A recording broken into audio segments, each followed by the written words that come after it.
Yan guys, another day, panibagong gawain na naman. Ayan, meron nga ditong punong kahoy na matagal nang natumba. At tuyo na nga ito nung natumba ng bagyo. Ayan, bago pa nga matuluyang mabulok itong kahoy na to, kukunin na nga natin para mapakinabangan pa. Ayan, gamit nga ang ating lagari, ayan, hinati ko nga ito ng 4 na piraso. At hanggang baywa nga ang mga haba nito. Yan guys, papakita ko nga sa inyo kung gano'n na ito kabulok. Pero hindi pa naman as in sila lahat ganito. Kaya naman pwede pa natin silang pakinabangan.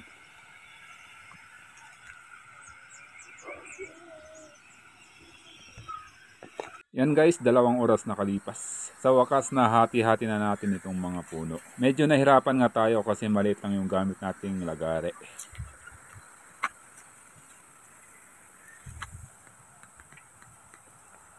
Ayan, at 4 na piraso ngayon nakuha natin guys. At yung isa nga guys, nahakot ko na. Ayan, di ko lang siyang nakuhanan. Kaya ngayon tutuloy natin ang paghahakot. Sa ating paghahakot naman, ayan, hindi natin kaya ang kanyang bigat. Kaya ang gagawin natin guys, papagulong na lang natin isa-isa.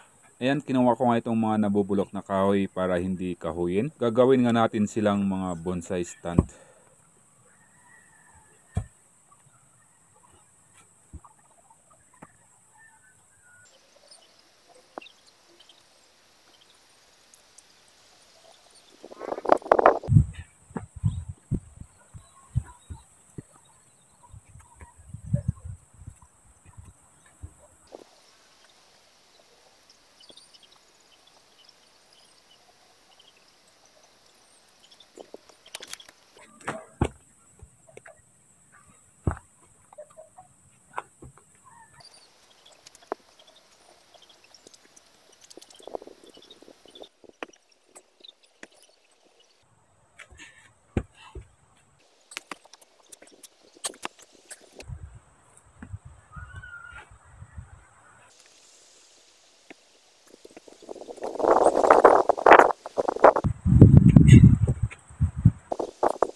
Ayan, at sa wakas, meron na naman tayong bonsai stand. Meron tayong 1, 2, 3.